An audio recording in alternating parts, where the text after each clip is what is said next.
நேயர்களே, தற்போது தேசிய அளவிலான பொலிட்டிக்ஸ் எப்படி சென்று கொண்டிருக்கிறது?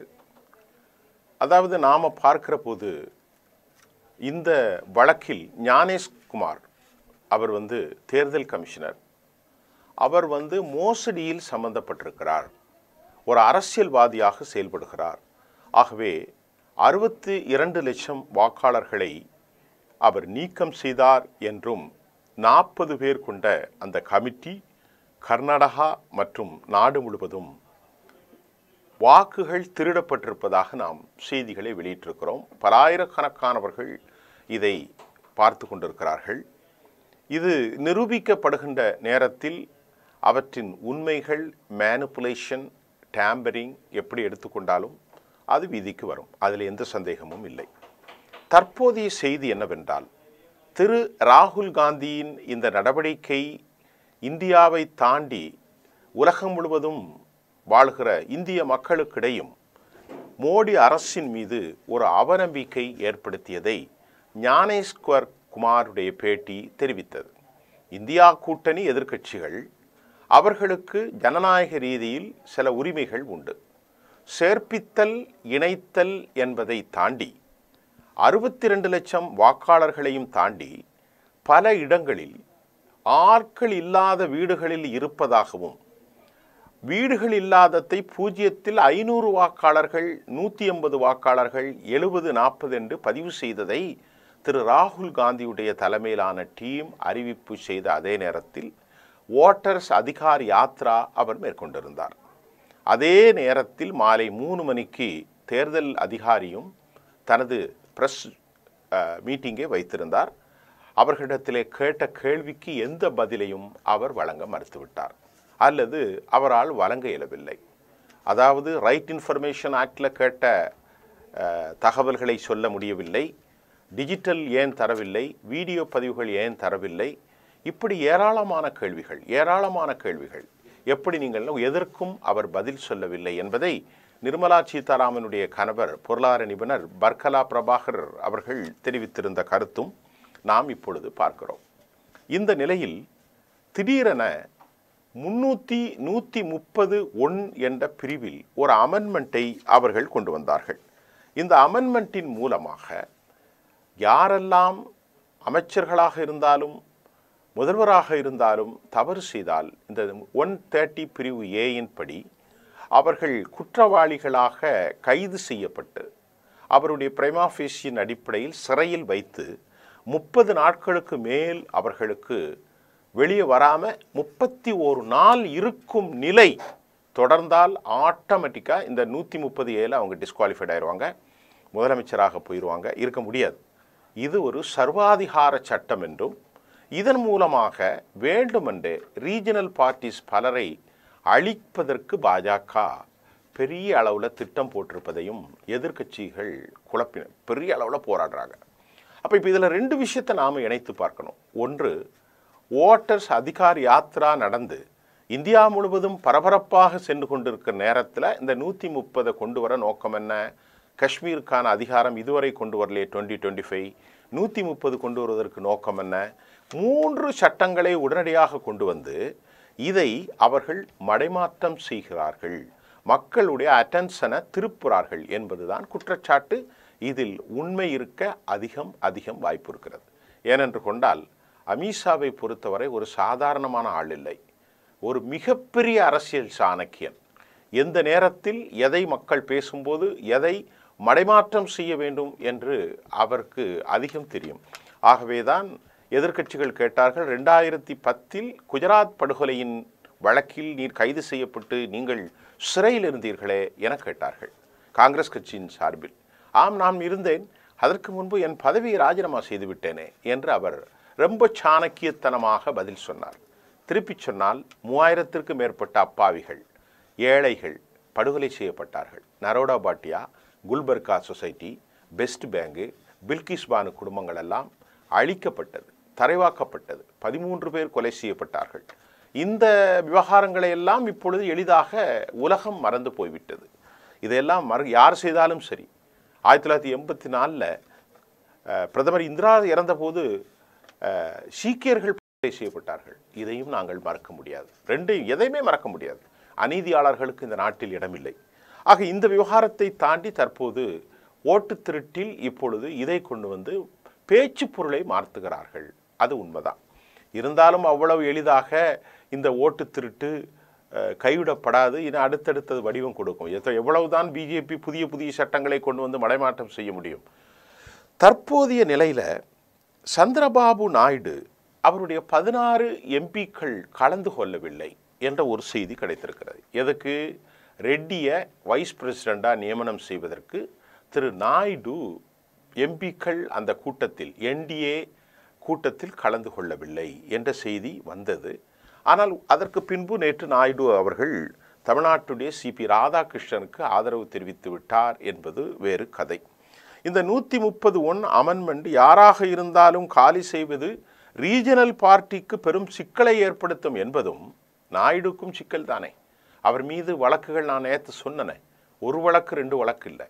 அங்கு இருக்கக்கூடிய சாலை வழக்குகள், அமராவதியினுடைய லேண்ட்ஸ்கேம் வழக்குகள், நிறைய வழக்குகள் இருக்கிறது. அவர் மீது சிபிஐ வழக்கு பதிவு செய்திருக்கிறது. என்ஃபோர்ஸ்மெண்ட் டைரக்டரேட் வழக்கு இருக்கிறது.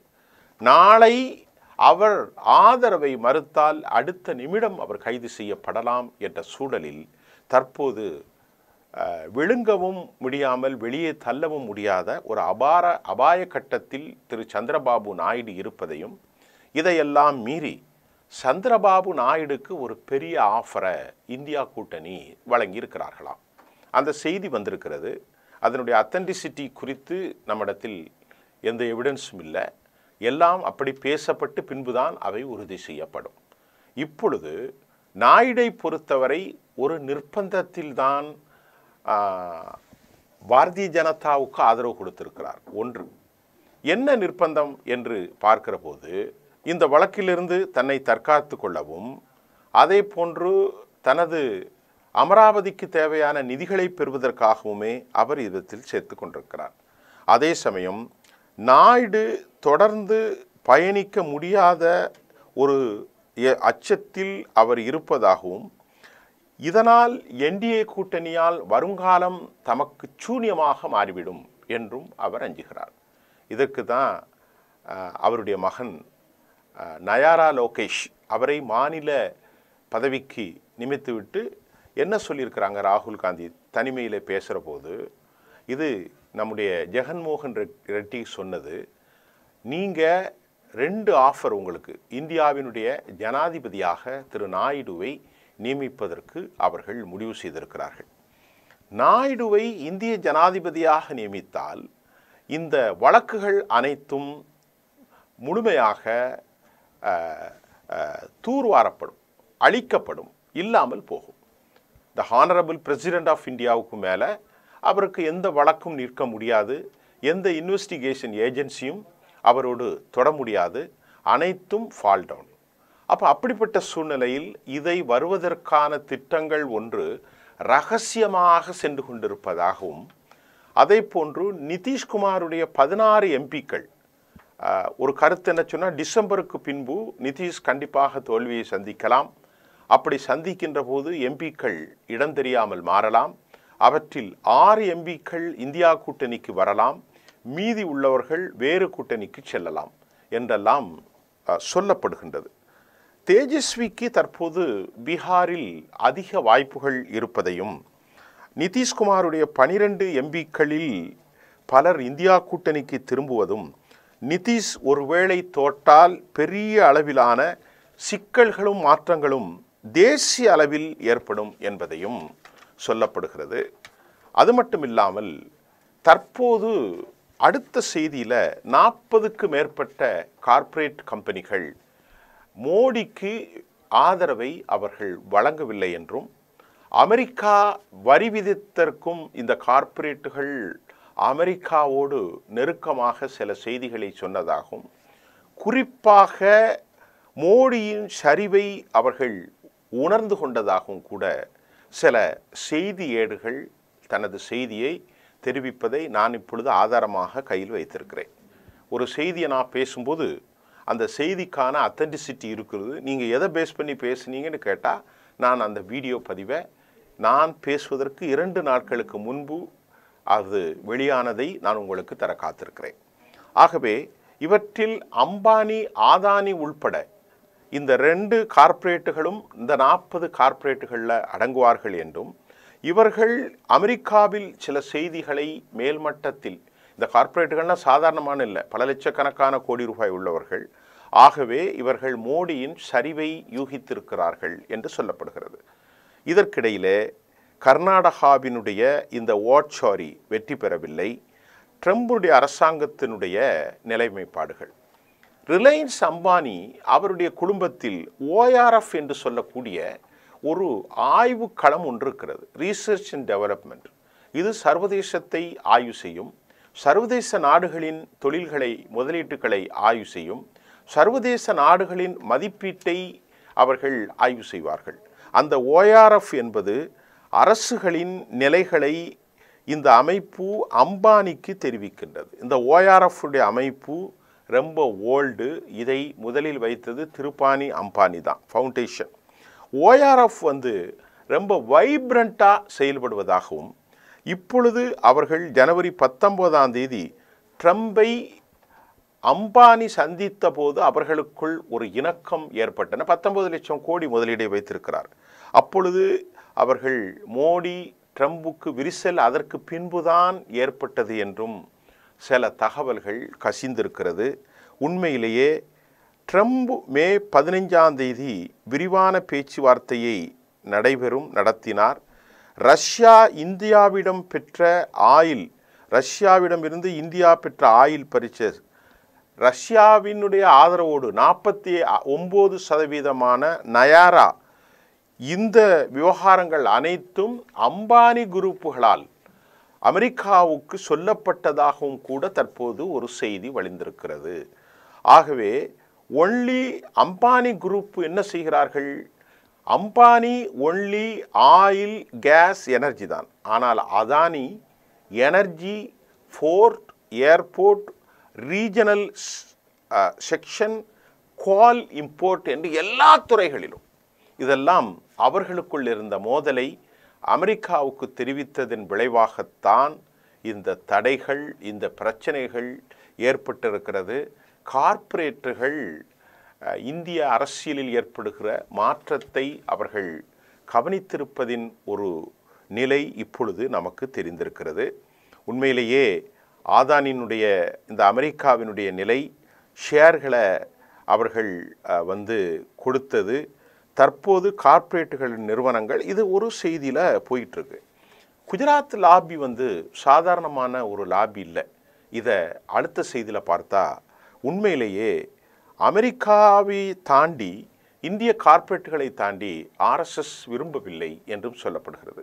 மோகன் பாகவத்துடைய இந்த செய்தியையும் நாம் தற்போது ஆந்திர அரசியலுடைய சந்திரபாபு நாயுடைய செய்தியும் சொன்னோம்.